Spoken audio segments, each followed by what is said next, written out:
inyong puso. Hallelujah. At po kayo po ay fully agree doon sa itinatanong na mensahe ng Diyos. You just simply say, Amen. And the blessings of God will flow unto you. Hallelujah! Amen. That is the very reason why God has brought you in this place right now. Amen. For you to be blessed. And these blessings that you're going to accept, to receive, it will bless other people. Amen. Sheep. Dahil yung katabi mo, malayo yung katabi ni Pastor Alati. Niiwasan nila ako, Pastor. You are a blessing. Kalapitin mo. You are a blessing. Yung mga walang katabi ngayon, dati di ba may katabi na tayong lahat? You are a blessing. Doon, sobrang pa dati. Pagka nag-move sila ate dito, may katabi lahat.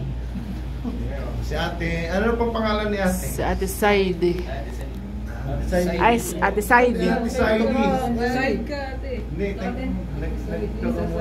pagka mamaya, Nagkakape. Amen, so may katabi na po kayo lahat. Amen. Si ate Shiren, nandun, walang katabi. Sana si Marana. Ayaw ng katabi siya. Kumusta na po yung mga katabi nyo noon? Nasa Riyadh na yata si Kuya Mona. Praise God. Hallelujah. So, glory to God. Oh. Tumabi. Tumabi sa iba. More intensified compared to the previous preaching na individual po yung challenge. Now, God is challenging us as a church, amen, to conquest other territory. Amen. Doon may kakilala akong mga taga-ibang church. Nataling ko lahat dito, Pastor. Hindi po gano'n. Ang sinasabi po rito, yung mga hindi pa sumasampalataya o hindi pa lubos nakakilala sa Panginoon Diyos. Hallelujah. Tulad yung na-meet namin kagabi ni Pastor Marivic. I cannot remember him anymore, but he remember us. Thanks be to God. Hallelujah. At alam ko pinag-pray na yun ni Pastor Marivic. Ano pangalan ng Pastor? Si Kuya Edward po. Edward, to God be the glory sa buhay po niya. Amen. Alam niyo po nakataban ng puso yung may lumalapit sa iyo, hallelujah, magpapakilala. Praise God. Ito na yung kanina. And then, ito po yung objective ng message ni Lord sa ating buhay. To have full enlightenment on the power of compassion that can move us into the front line of battle for souls. Amen. Yung pong passage kanina, sa Matthew chapter 9 verse 35 to 36, sabi po doon, and he was moved, sabi niya, with compassion for them. Sino po yung them na yon? Sino po? Yun yung mga nakita niyang tao, di ba? Sila yung, sabi niya doon, teaching in their synagogues, preaching the gospel of the kingdom, and healing every sickness and every disease among the people. But when he saw the multitudes, sino po yung mga multitudes dito? Ito po yung mga sumusunod sa kanya. Natandaan niyo po, there was a time that they were in the wilderness, and then he asked na yung ipinagpray yung 2 isda at 5 tinapay, and then it has feed about 5,000 people. Amen. Amen. Yung po ganito karami yung multitude na sinasabi rito. Hallelujah. And then when Jesus Christ saw that crowd, hallelujah, ito po yung nangyari sa kanya. He saw the multitude. He was moved with compassion for them. Hallelujah. Ano po yung compassion? The great compassion that saves. Mayroon po ba tayong compassion sa mga tao na ating nakakasalamuha? Amen. Amen. Ilan lang yung nakakasagot ng amen? Hallelujah. Praise God. Tuloy po muna natin bago tayo. Sabi po doon, because they were weary. Amen. And scattered like sheep, having no shepherd. Hallelujah. Hallelujah. Amen. Sabi po rito, to have full enlightenment on the power of compassion that can move us into the front line of battle for souls. Have we experienced this in our life? Amen. Have we ever encountered that God has put us in a battle? Hallelujah. Then we are confronting or we are battling, hallelujah, against the souls. Amen. Yung nag-aagaw ng hininga. Hallelujah. Amen. Against, aagawin na yan ni Satanas, mamatay na. No! Lord God, I'm asking to you right now, Lord, do not allow Satan defeat this man. Do not allow his soul to be with Satan. And I'm praying to you right now, God. Bless this man. Amen. Hallelujah. I am your servant. And you giving me the authority to bless man. Amen. Agawin niyo sila sa kamay ng kaaway. Amen. Even though in the midst of that, if God has given you the authority to do it for the glory of God. Hallelujah! Amen. Hindi po namin naranasan yan, Pastor. Praise God, kung hindi nyo pa naranasan. But if God given you the chance, now you have heard the message. God has given you the authority in the name of Jesus Christ. Huwag niyong hayaan, lalo na kung mahal niyo sa buhay, lalo na yung malapit sa inyong puso. Hallelujah. At pagka namatay, nandun ka, iiyak ka. Pero alam mo, sa puso mo, kinoconvict ka ni Lord.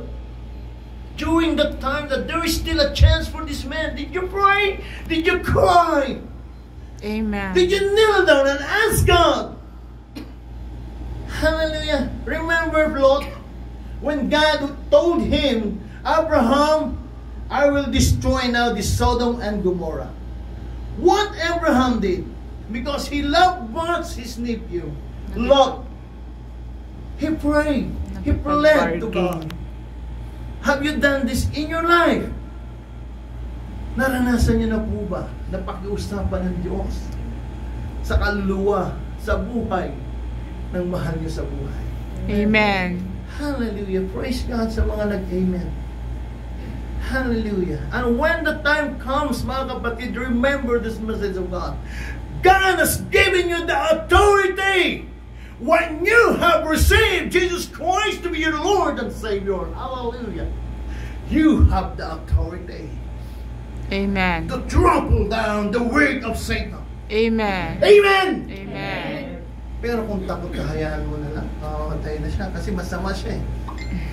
Inalok ko na siya noon na ma-born again by the grace of God. Hindi siya nakinig. Is that the reason that it come out from your heart? No! It should not be.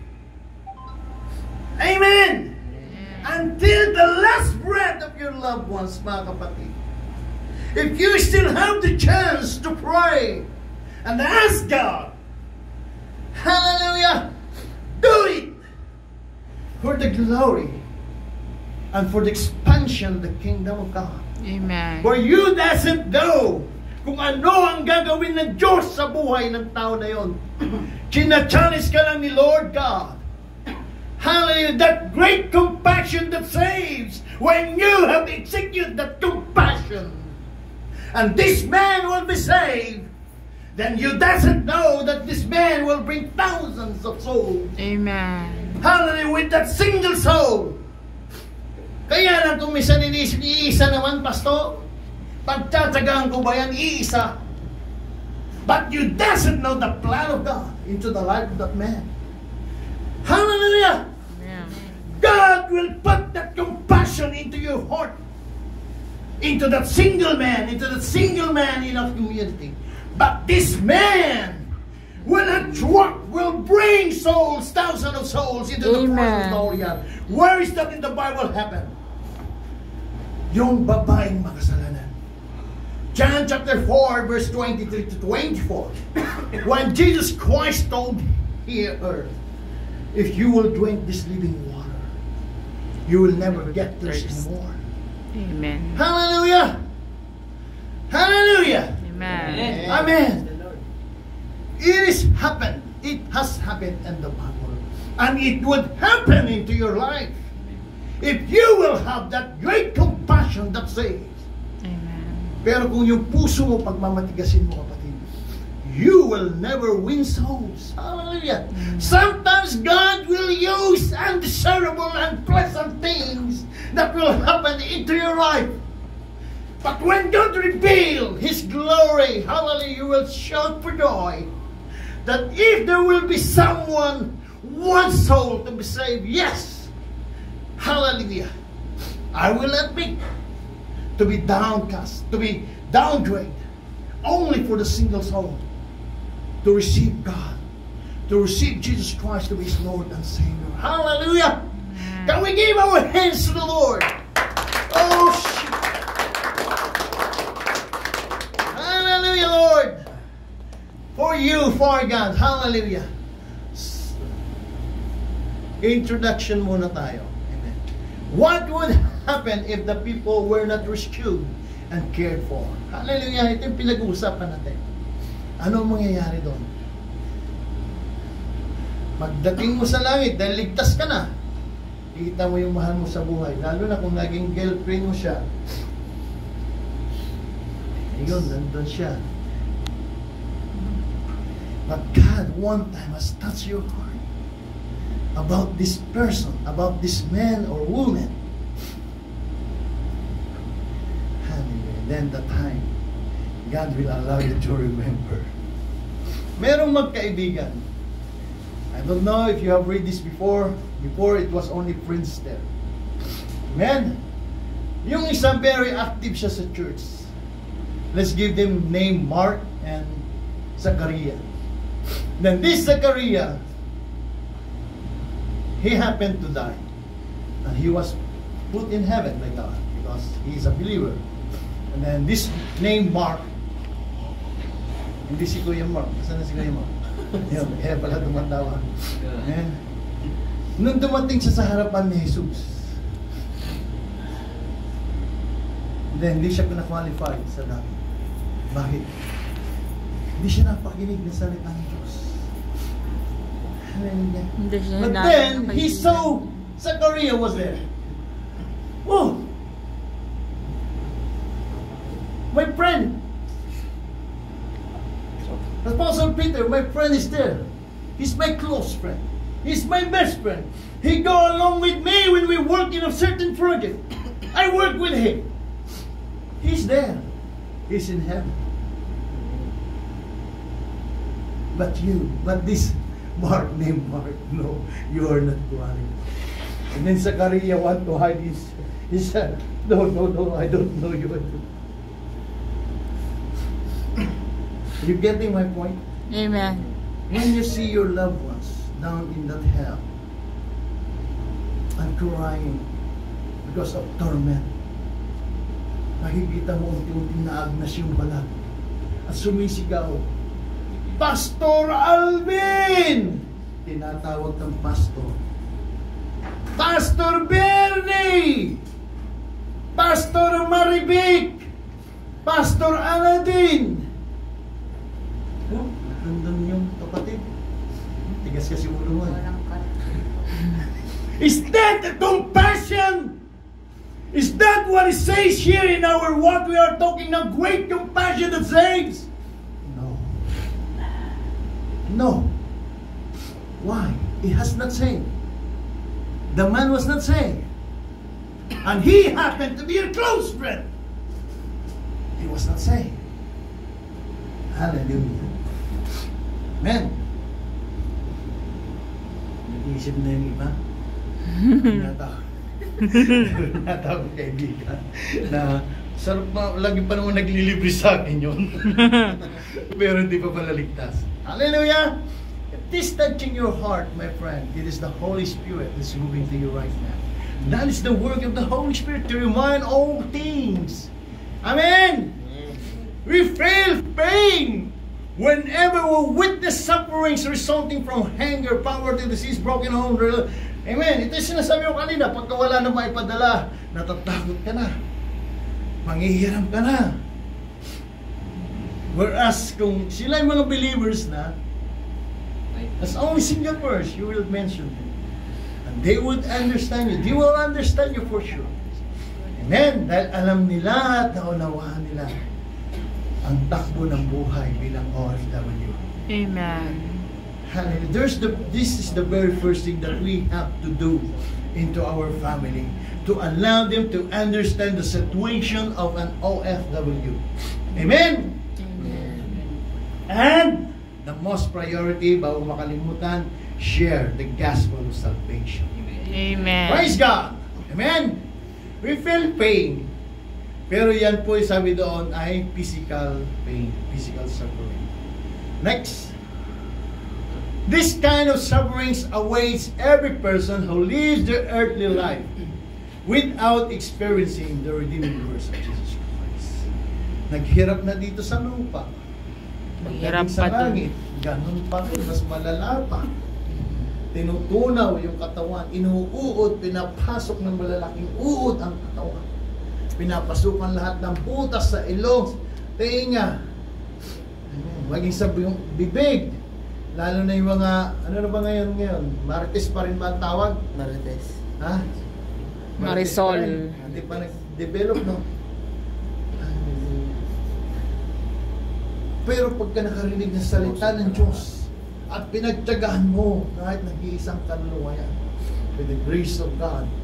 Alam niyo, sabi ko nga minsan, yung mga marites, yan ang mga masarap i-sowin. Amen. Hallelujah! Bakit?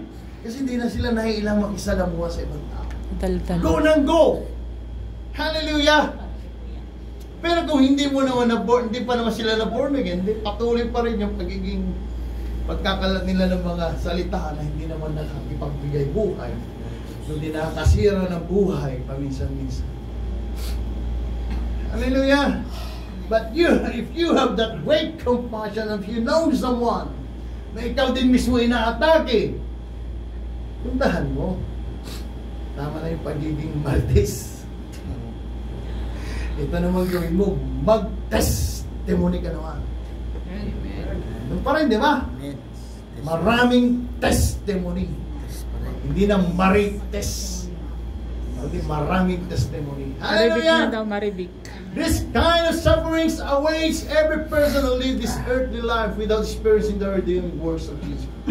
Pagka hindi ka naligtas, hindi mo na pa sinampalatayahan ng Panginoon sa Kristo, mamamatay ka, duhog ka sa impyerno, pagdurusa. Amen! Next, having the compassion of Jesus Christ. Ito na po yung main topic natin. Compassion. What is compassion? Literally means to suffer together. Hallelujah. Ito po yung compassion. Ha? Nung kami mga elementary, merong kaya kita, di ba, Pastor? Anong edad mo na? Bansang awit, meron kaming nire-recite na prayer for the nation. Merong part yung prayer na yon na for compassion and compassion and compassion. Compassion and compassion. Hindi ko pa alam kung ano ibig sabihin ng compassion doon. Amen. Merong part yung prayer na prayer for the nation. Merong maggiling. Amen. Divine providence. We pray for the divine providence. Kami no, bago ka mag-graduate ng grade 6, kailangan kabisado mo yun. Hindi ka makapag-graduate din ng grade 6 kung hindi mo kabisado yun. Amen. So ito po yung compassion involves allowing ourselves to be moved by suffering and experience the motivation to help, alleviate, and prevent it. Hallelujah. Sa ating buhay po, ano po yun? Ano po yung kay Jesus Christ yung nakita niya yung mga tao? They are like a sheep without a shepherd. Hallelujah. Sa atin po, sa individual, what is our objective when we saw someone? Hallelujah. Alam niyo po, alam ko rin hindi madali. Hindi lahat ng tao na kasalamuhan natin na nasusawin natin. But if we will pray for them, amen? Pagka ikaw ay nagkaroon ng great compassion in your heart, then you have to do your part. Pagmuhayan na sila'y mapariwara. Amen. Dahil pananagutan mo siya. Amen. Hallelujah! Amen. What is written in Ezekiel chapter 3 verse 17 to 19? Kapag ka mayroong taong masama na ikaw ay kilala mo at hindi mo pinagsabihan, pagka yan ay namatay, pagka binawi ko ang kanyang buhay, pananagutan mo ang kanyang buhay. Pero pagka ikaw ay ginagamit sa kanyang buhay, wala kang pananagutan sa kanya. Amen. Pananagutan na niya ang kanyang buhay. Hallelujah! Amen. So let us do our part to those people that God will put us compassion in the heart. Amen! Amen. Sabi niya doon, to suffer together. Nararamdaman mo, that is compassion, na pagka ito hindi naligtas, saan ito patutungo? Saan ito papupunta? Papupunta siya sa hell. Amen? Yan po yung ibig sabihin niyan. Then sabi niya, involves allowing ourselves to be moved by suffering and experience the motivation to help. Motivation to help. Hindi sinabing pautangin mo para sumama sa church. That is compromise. Sama sa church. Sabi ni Pastor, kaya mo pagdala kami ngayon ng single soul. One believer, one soul. Pero kung mga gano'n, para lang sabihin maraming umatid sa Bible study. Ayun, ano kayo may birthday? Yung pala darating si Pastor. Ang dami, oh. Biglang dumami. Strategy lang yung Pastor. That is compromise po. Hindi po yun tama. Hindi po tayo para pagparamihan. Ito na po yung main. Amen. Developing and acting on compassion. First, dwell daily in the compassion of the Lord. Yan po ay nandoon sa Matthew chapter 9 verse 36. He saw the multitudes. He was moved with compassion for them because they were weary and scattered like sheep having no shepherd. Sabi po doon, in developing and acting on compassion, then we have to dwell daily in the compassion of the Lord. Amen. Amen. Bakit po sinabi ito? Dahil sa Bible, that's what's written in Matthew chapter 9. It is the compassion, it's the heart of Jesus Christ that has been mentioned into this passage. Yung po yung naramdaman ng ating Panginoong Hesus nung makita niya yung multitude. Nung sa ibang version po, when He saw the crowd, then His heart was heavily touched. That was the compassion that is mentioned here. Naranasan na po ba natin yun? Sa mga manunugtog po, pagka kayo tumutugtog, nakita niyo isang kapatid, hindi naman umaawit. Anong mararamdaman niyo? Ini-intercede ko. Katapos na ito, kanta ka, kapatid. Napakantay niyo. Nasasabi ni Brother Robert niya kasi music director siya. Kahit wala sa tono yung kanta mo. Para kay Lord. Muna mag-a-adjust. Hallelujah. Ikaw na mag-a-adjust talaga. Yung mga music director, talagang may compassion. Di ba? For compassion and compassion and compassion. Ang pinag-uusapan po natin dito is a great compassion that saves. Amen. Amen? Amen. Amen po ba? Amen. Amen? So mayroon na kayo naaalala na minsan dumating sa buhay nyo na dapat ay na-sharean nyo ng words of God. Hallelujah. Amen. He saw the multitude, sabi niya po doon, ano yung nakita niya? They were weary. Amen. And scattered. Like sheep having no shepherd. Alam niyo po yung mga tupa pagka walang shepherd na tumitingin sa kanila. Hindi po alis sa isang lugar yan eh. Hindi sila susunod sa kanino man.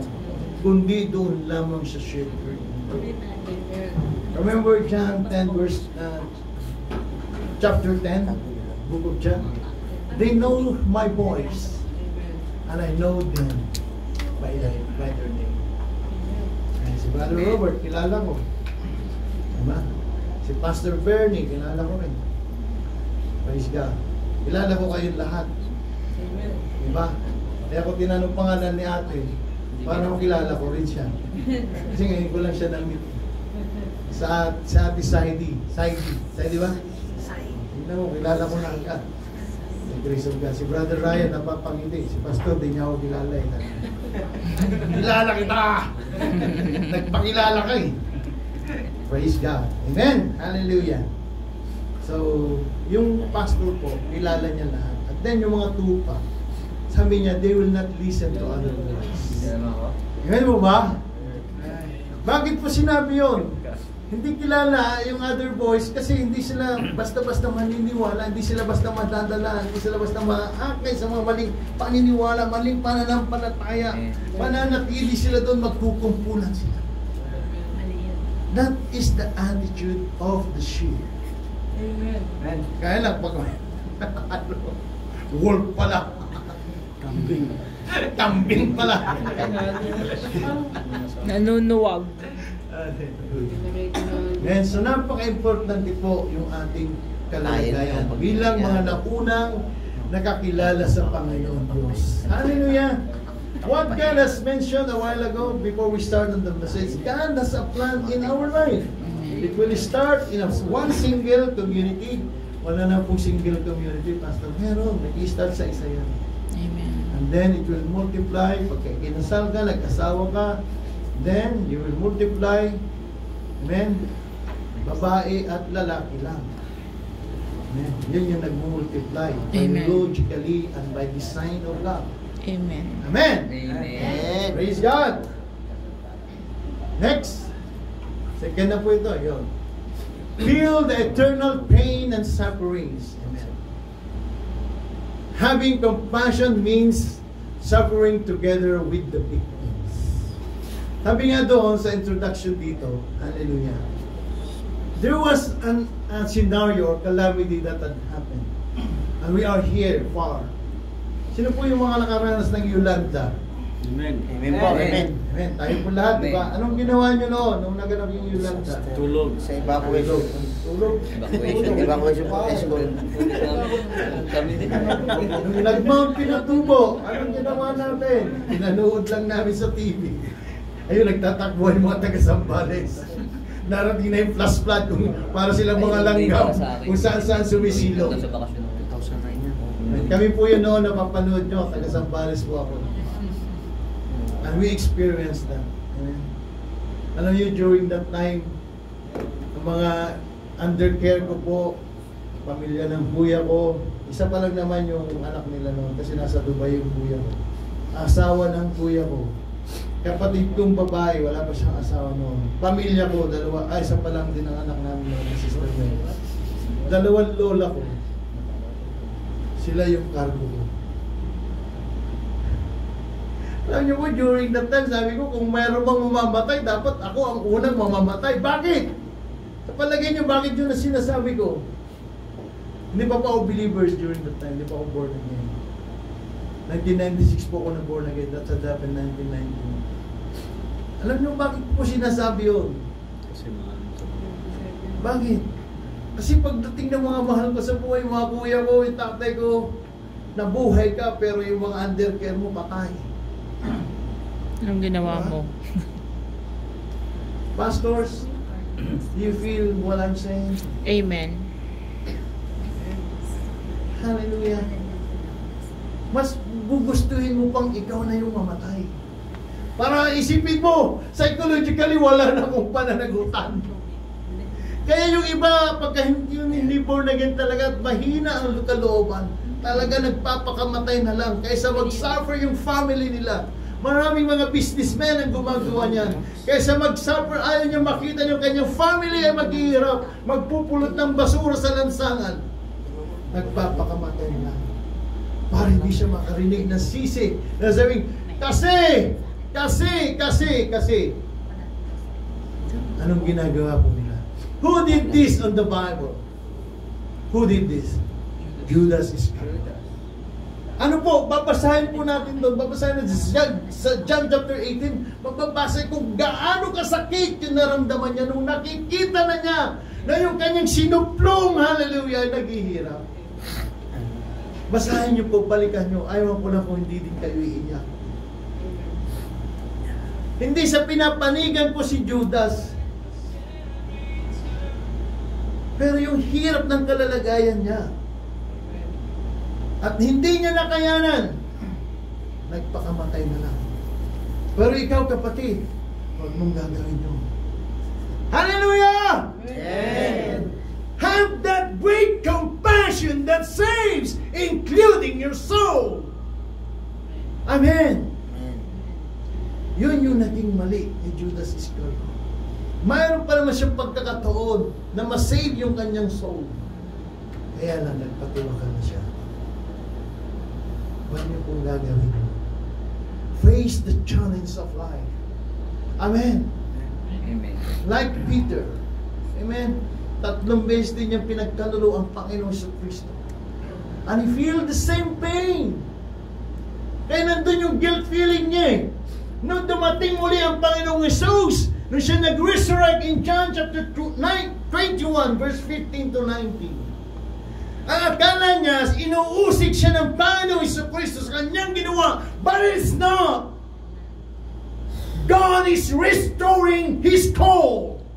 Amen. Peter, do you love me? Bandang huli doon sa verse 9, sabi niya, 3 beses na akong tinatanong ng Panginoon. He got that guilt feeling. But it's not.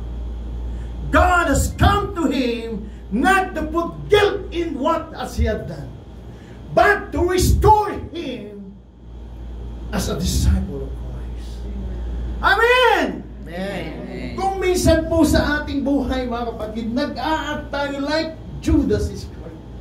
Na pagka mayroong dumating sa ating buhay at ikinukorek yung makamalian mo, ang akala mo pinapaalis ka sa pinagkatiwala sa iyo na tungkulin. But it's not. What God has already trusted to you, it will be an irrevocable. It will be you who will answer Jesus Christ why He entrusted to you that gift. At pinabayaan mo yung gift na yan. Hindi mo pwedeng sisihin dahil sinabihan ako ng senior pastor ko, sinabihan ako ng head pastor ko, wala ka ng anointing. No! It's not the pastor who give you the anointing. Amen! Amen. Can we say amen? Amen. It is between you and God. The pastors are only instrument of God. And they cannot say that your anointing is gone. Cry to the Lord. Lord, I want my anointing back. Amen. Amen. What David did in Psalms 51. Hallelujah. Ano sabi niya? Restore unto me, hallelujah, the joy of my salvation. Hallelujah. He did not give up. Though he knows that he is not already working into the holiness of God. But what he did, Lord, search me. I want my heart to be sanctified. Do not allow that spirit depart from me. He cried to the Lord. And he asked Kofi. Ano? Hindi. Sakto. Bakit may preaching na Kofi? Hallelujah. Kasi iyak na lang iyak si Pastor Maragik. Kaya gusto ko siya pa.